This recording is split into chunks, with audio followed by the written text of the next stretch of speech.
Ukraine और रसिया का वार देखेंगे लगातार चल रहा है। बहुत सारे वर्ल्ड लीडर्स ने बात करने की कोशिश की। आप देखेंगे अभी रिसेंटली यूएन के जो चीफ हैं वो भी वहाँ गए थे रसिया में, कुछ वैसा रिजल्ट निकल के नहीं आया। फिर यूक्रेन के दौरे पे भी गए। जब ये यूक्रेन में थे उसी वक्त कीव में आप देखेंगे फिर से रसिया ने अटैक किया। ये भी सरप्राइज था आप देखेंगे यूएन के हेड के लिए। तो अभी तक कोई सॉल्यूशन निकल के आ नहीं पा रहा है। बड़े बड़े वर्ल्ड लीडर्स लगातार बात कर रहे हैं, सैंक्शंस लगाया जा रहा है, डराया जा रहा है कि रसिया डर जाएगा, अब अटैक नहीं करेगा, लेकिन कुछ अभी तक वैसा सॉल्यूशन निकल के नहीं आया है। अब ऐसे में सबसे ज़्यादा सफ़र कौन कर रहा है? सिविलियंस। सिविलियंस को कंट्री छोड़ना पड़ रहा है, अपना देश छोड़ना पड़ रहा है। आप देख रहे हैं उनको अपना घर छोड़ना पड़ रहा है। तो ऐसे में वो रिफ्यूजीज़ बन जा रहे हैं, दूसरे जगह पे जा रहे हैं, दूसरे जो नेबरिंग कंट्रीज़ है वहाँ पे जा रहे हैं, वहाँ पे रह रहे हैं। तो उनको बहुत सारा हेल्प चाहिए होगा रहने के लिए, खाने के लिए। तो जो यूएन है वो अलग अलग प्रोग्राम के तहत क्या कर रहा है कि जो रिफ्यूजीज़ यूक्रेन में बसे हुए हैं, जो भी अदर अदर कंट्रीज हेल्प करना चाह रहे हैं, तो वहाँ से एड लेके पहुँचा रहा है। कहाँ? यूक्रेन के बॉर्डर पे, जहाँ पे अलग अलग कंट्रीज जो नेबरिंग कंट्रीज हैं वहाँ पे लोग रह रहे हैं। तो ऐसे में देखेंगे ये निकी एशिया का आर्टिकल है, Japan drops plan to send Ukraine refugees aid supplies via India.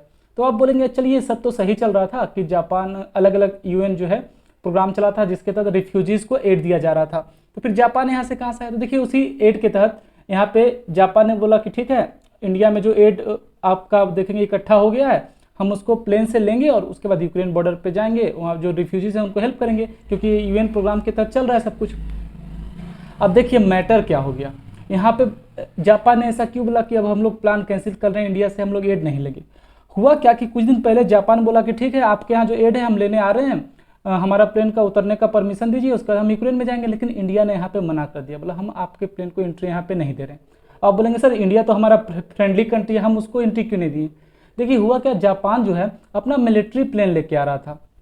अब कोई गलत मैसेज रसिया को ना जाए कि जापान से एक मिलिट्री प्लेन निकला, इंडिया में उतरा और यूक्रेन में फिर आया, क्योंकि जापान आप देखेंगे लगातार जो कंडेम कर रहा है रसिया को, उसके खिलाफ सैंक्शंस भी आप देखेंगे बोल रहा है कि हम सैंक्शंस लगाएंगे।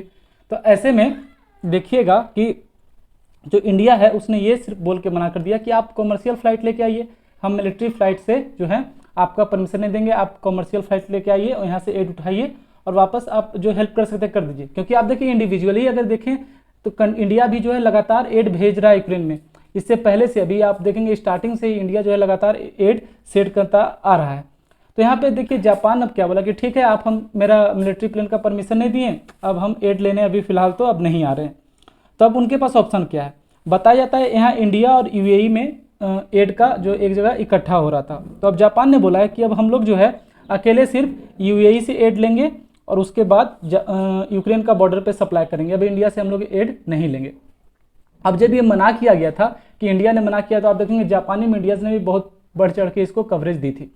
तो यहाँ पे अब जापान ने भी क्लियर कर दिया कि अब हम इंडिया में कोई प्लेन नहीं भेज रहे हैं, उसके बाद हम लोग अब अकेले यूएई से ऑपरेट करेंगे। अब ये जो प्लान था ह्यूमैनिटेरियन क्राइसिस का, ह्यूमैनिटेरियन एड का, बताया जाता था अप्रैल का लास्ट में ये शुरू हो जाएगा, लेकिन अब रीशेड्यूलिंग हुआ है, प्लान फिर से चेंज हुआ है। तो बताया जा रहा है अब ये मई में स्टार्ट होगा, उसके मिडिल में या स्टार्टिंग में आप देखेंगे स्टार्ट हो जाएगा।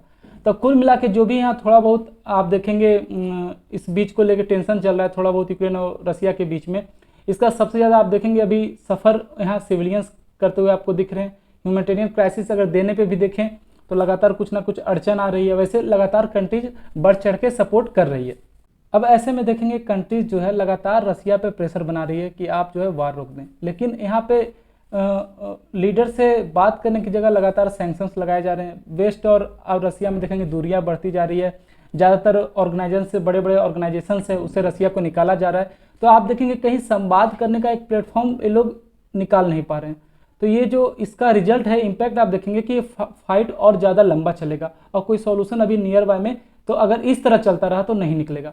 तो आने वाले समय में इस पर कोई फर्दर डेवलपमेंट होगा तो मैं वीडियो लेके आऊँगा, तब तक पढ़ते रहिए। जय हिंद।